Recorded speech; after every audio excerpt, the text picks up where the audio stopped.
Hello everyone, I welcome you all in today's presentation. In today's class, we intend to discuss the design procedure of a quarter joint and we'll also be solving one numerical problem on this quarter joint so that our understanding on the topic gets strengthened. Let us first see what a quarter joint is.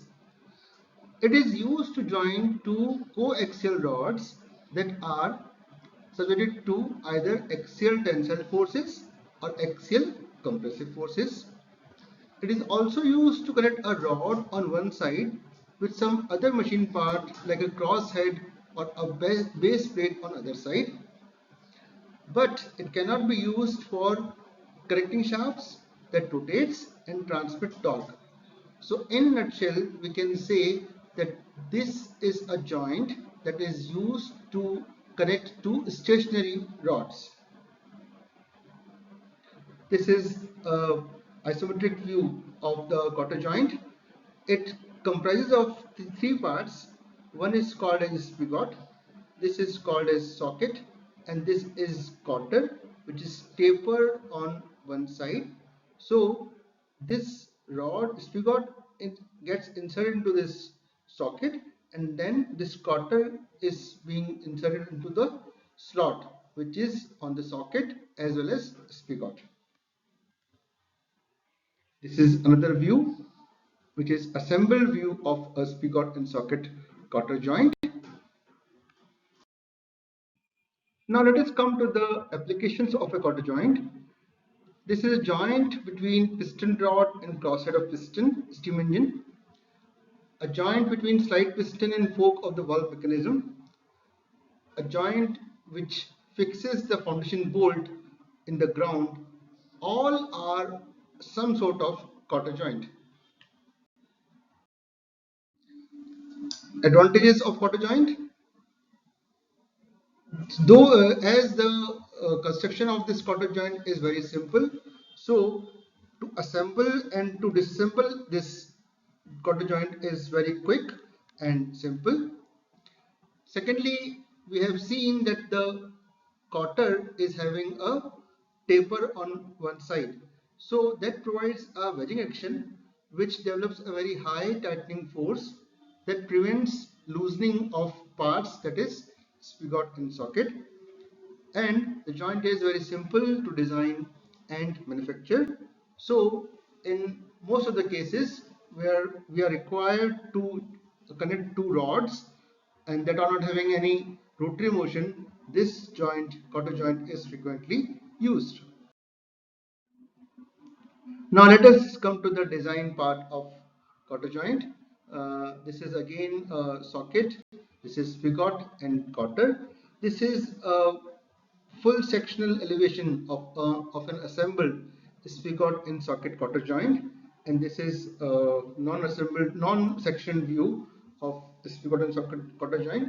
So in this class, in this presentation, we intend to learn the design procedure of a quarter joint. That is, if we are given that we need to design a quarter joint for a given load, then what are the dimensions of spigot, what are the dimensions of socket, and what thickness of quarter, what width of quarter is required. That we'll be going to learn in the coming slides. This is the free body diagram of the forces on quarter joint.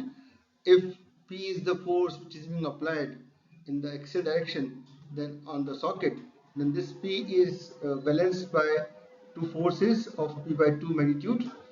If P is the same force P coming on a quarter, it is being balanced by these two forces, and same is true with spigot. Spigot, this P force is being balanced by P force in the opposite direction. Before designing, let us try to fix the nomenclature of various parts that we are going to design. So P is the tensile force acting on the rods. D is diameter of each rod, which is primary dimension. D1 is outside diameter of socket. This is socket, this is D1, outside diameter. which is being shown over here by, no, it is not being shown over here. So D2 is diameter of spigot or inside diameter of socket.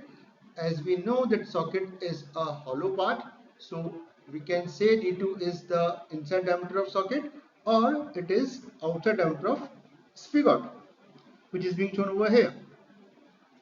D3 is diameter of spigot collar, which is this dimension, and D4 is diameter of socket collar, which is this dimension. A is distance from end of slot to the end of spigot on rod B. This is being shown over here like this. This is distance between end of slot to the end of rod. Similarly, C is the distance between end of slot to the end of socket.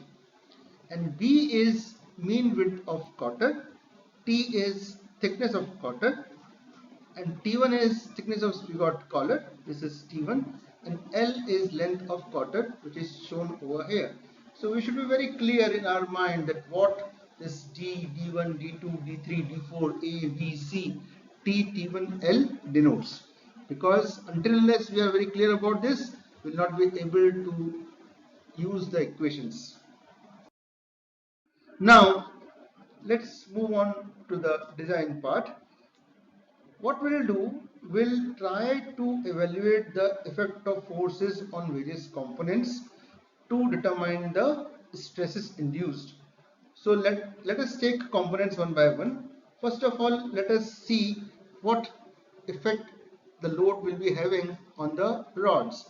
Since the load is of axial pull type, it will induce the tensile stress, and the area will be pi by 4 d square.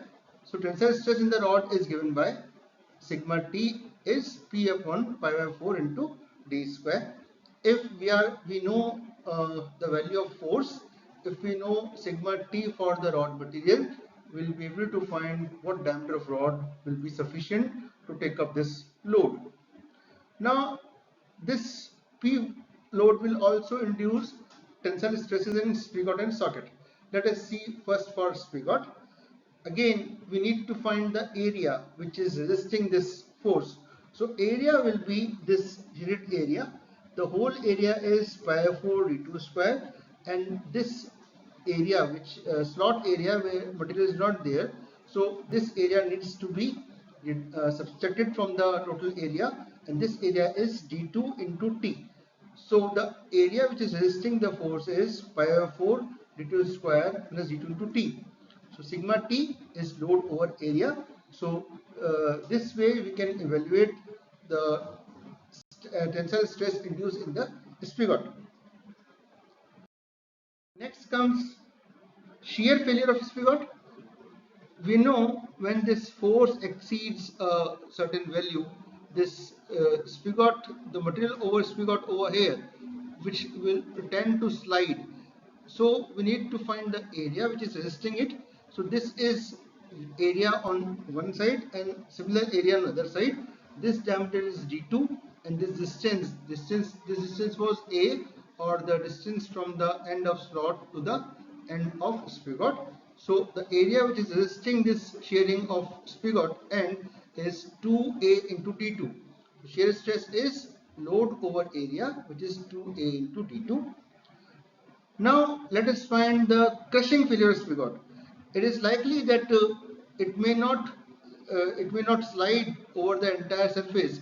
It may induce some sort of compressive or crushing stresses at this end. So we need to find that. So sigma C is given by load over area. The area that is resisting this crushing forces is equal to T into D2. So sigma C is P over T into D2. So we have seen till now the tensile failure of spigot, shear failure of spigot, and crushing failure of spigot. Socket. The tensile failure of socket, we need to find the area which is resisting it. On the same lines on which we have done for spigot, we will do for socket also. So the area over here which is resisting this tensile forces is this one, which is nothing but the area pi 4 d1 square minus d2 square, which is area of this hollow circle, and the area which is being over here, which is the area of slot. So it is d1 minus d2 into t.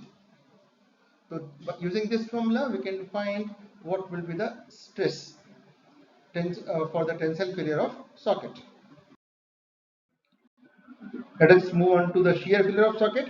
So when this load exceeds this socket end will tend to shear off. The area which is resisting is d4 minus d2 into c. It is on one side and on another side. So total area is 2 d4 minus d2 into c. Putting this value of area over here, we can find what will be the shear stress induced at the socket end. On the same lines, we can do for crushing failure also. So area which is resisting is d4 minus d2 into t.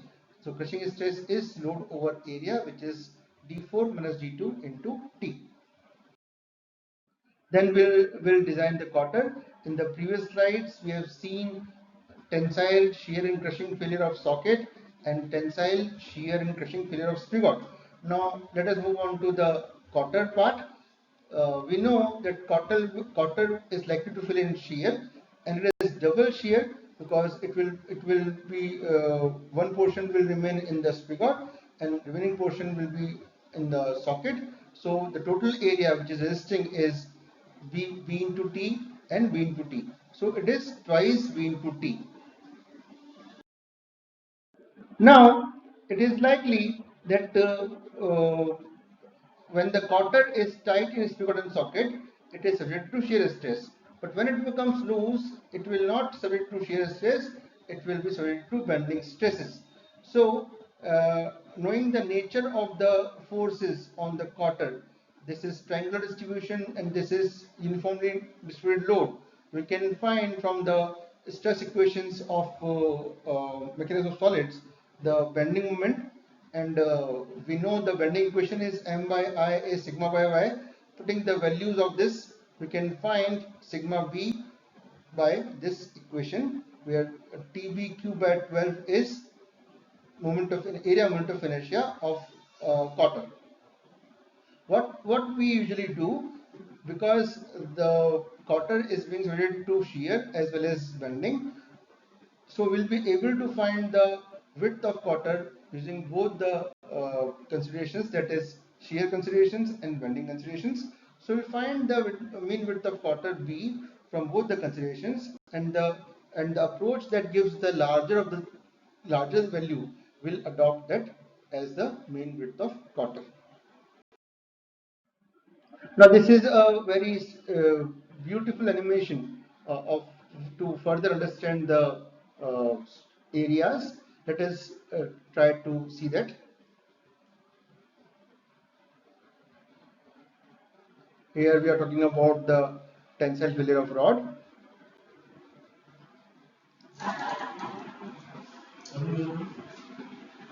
Now we are moving on to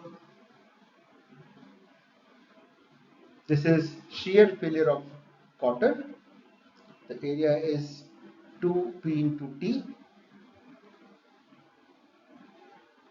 This is best way to visualize this. Now we are talking about tensile failure of socket. It will fail where the area is minimum.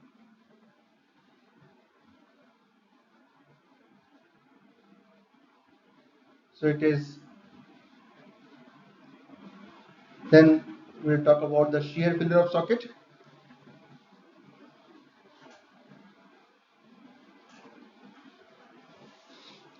This is the area which is being shown.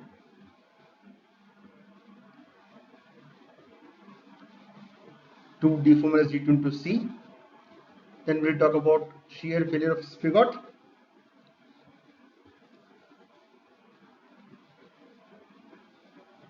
The area will be 2a into d2.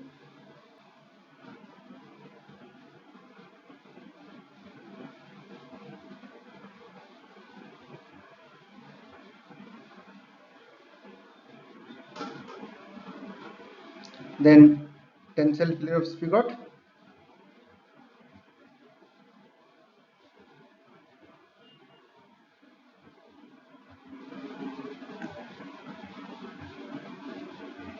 area is pi by 4 d2 square minus dt into t.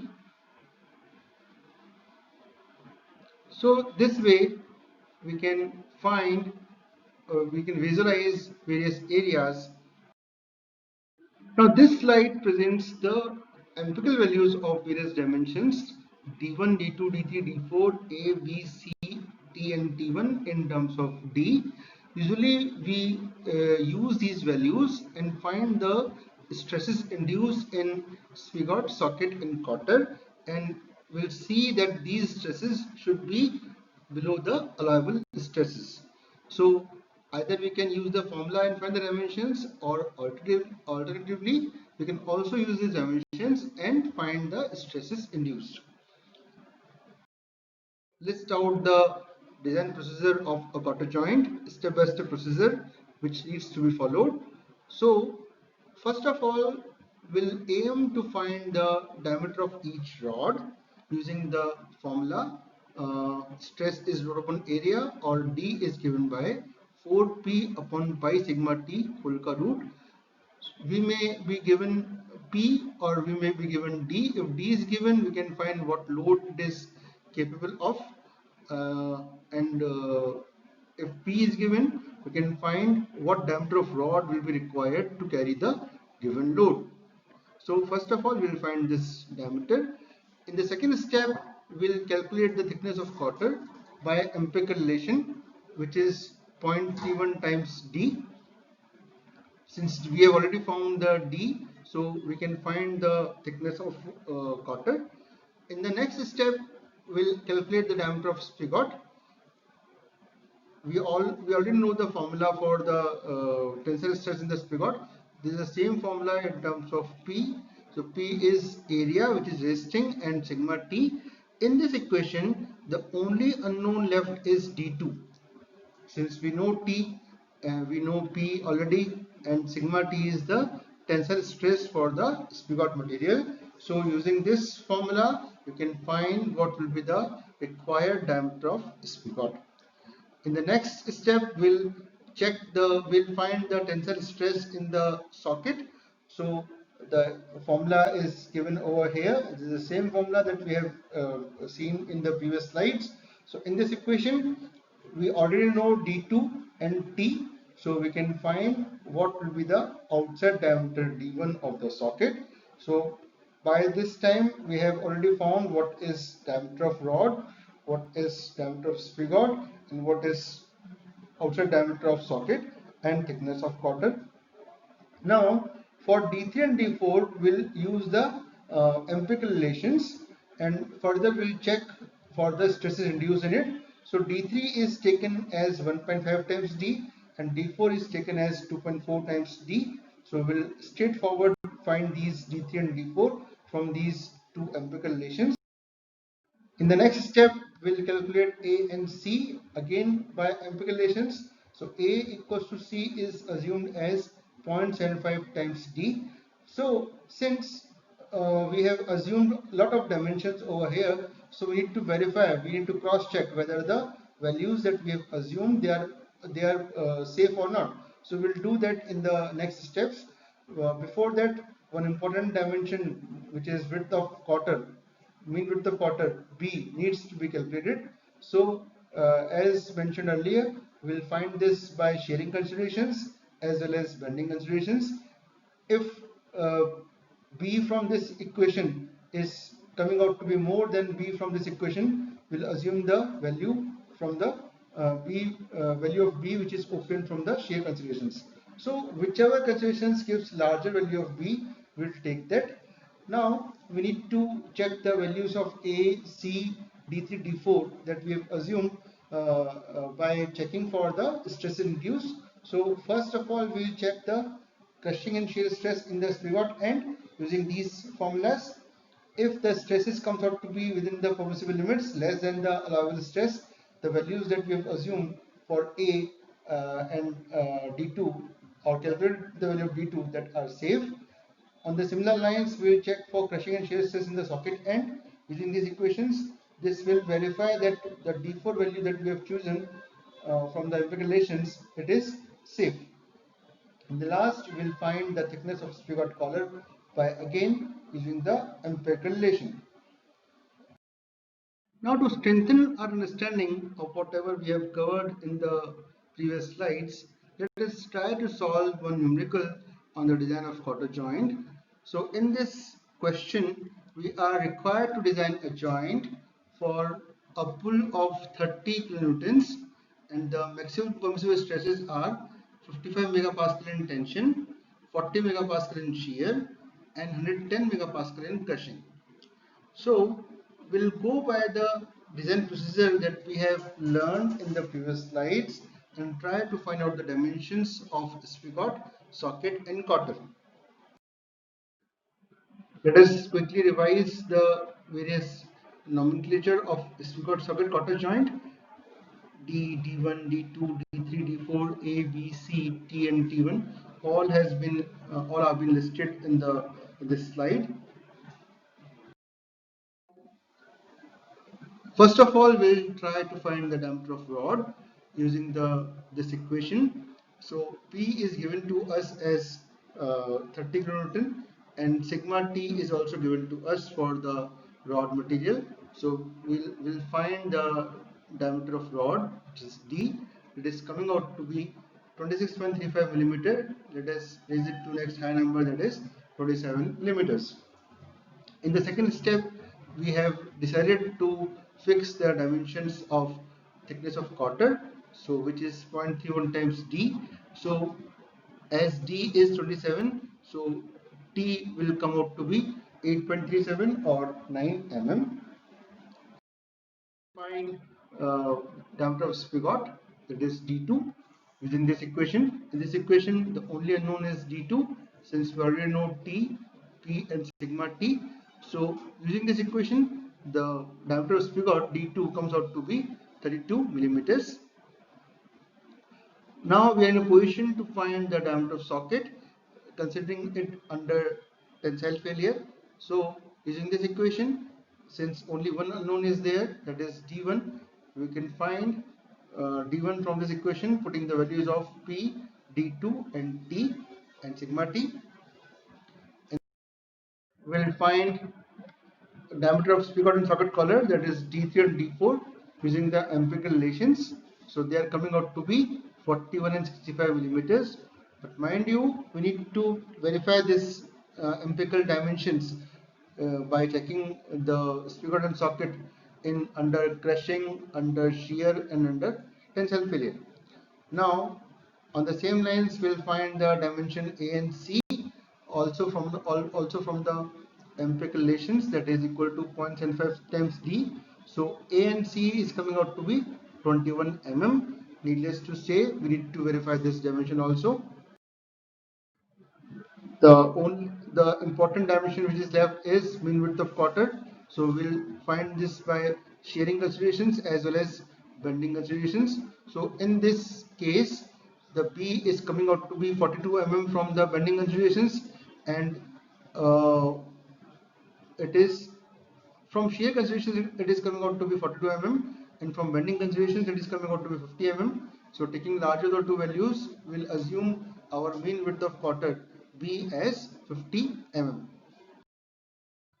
Now we'll check for the induced shear stresses and induced crushing stresses in spigot using this equation. So this shear stress induced in the spigot is coming out to be 22.32 megapascal, which is very less than the allowable stress of 40 megapascal.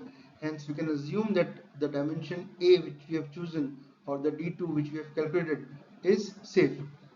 Similarly, we'll do for crushing stress. Crushing stress is coming out to be 104 megapascal, which is less than the 110 megapascal allowable stress value of crushing stress. So again, the dimensions are being verified. Now we'll find socket using these equations. Again, the induced shear stress and the induced crushing stress are coming out to be less than the permissible value of stresses. So we have found few dimensions, and we have assumed few dimensions from the empirical relations, and further we have verified those dimensions by checking for the induced stresses. So this is the final dimensions that we have either calculated or obtained from the empirical relations that has been listed over here. Diameter of rod is coming out to be 27 mm, thickness of quarter is 9 mm, dia of spigot is 32 mm, dia of socket is 44 mm, D3 is 41 mm, D4 is 65 mm, A and C both are equal to 21 mm, and mean width of quarter is coming out to be 50 mm, which is required answer. So you might have seen that once we have visualized the areas where force is being applied and the areas that are resisting the force and the stresses that are being induced, we can find very easily the equations that govern using the stress equations, and we can, using those equations, we can find the dimensions of a quarter joint. Based on the framework that we have decided, this question we can solve easily, which is I'll try. I want that you should try this question, which is being given over here. Uh, the diameter of rod is being given to you as 40 mm and thickness of quarter is 15 mm. The stresses, permissible stresses in tension, shear and crushing are also given. We need to find the dimensions, other dimensions, that is D1, D2, D3, D4 and width of quarter, and check them for the induced stresses. I don't think this is going to be very tough. So if you have understood what we have covered in the previous slides, you will be easily able to do this question, this unsolved question. So I presume that you might have understood the design procedure of quarter joint, and you will try to solve questions, more questions at your end, so that you understanding of design of quarter joint is better. With this, I thank you all for your patient hearing, and we'll meet again with some new topic. Till then, goodbye.